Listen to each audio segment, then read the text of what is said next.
We're now going to start looking at the graphs of the trig functions. So we're going to start with sine of x. Okay, so we've talked about the graph of sine, we talked about how to find sine of x using the unit circle or your calculator or triangles.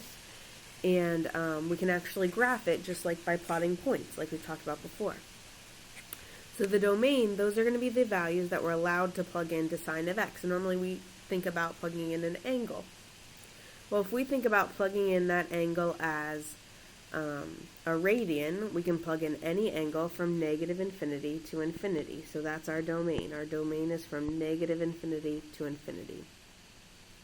Now, the values that we get out of sine, remember when we're looking at a unit circle, we take the y value. And if you think about a unit circle, the lowest the y values ever get is -1, and the highest it ever gets is 1. And if you look at this graph, we see the lowest the graph ever gets is -1, and the highest it ever gets is 1. And so our range is from -1 to 1.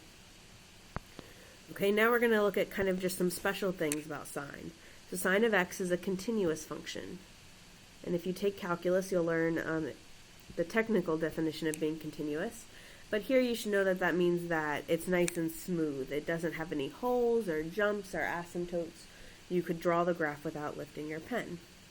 Okay, you've learned about being even or odd, and the graph of sine of x is odd. It's symmetric with respect to the origin.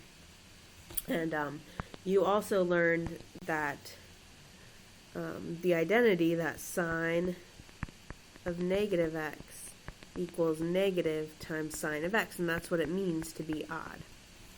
Okay, now this next term is something that's new to trig functions, and that's when we talk about period. And as you can see, this graph kind of repeats this wave, and sine of x and cosine of x are actually called wave functions.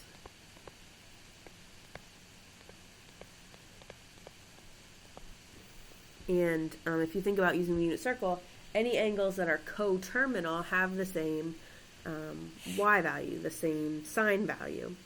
And so it is going to repeat, and it's going to repeat every time you go around that circle once. And so we can draw what's kind of called the standard period from 0 to 2 pi. So I'll just highlight it here from 0.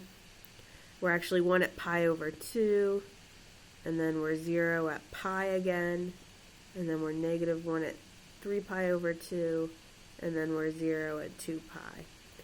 So that's one period, one wave function, or one wave of it.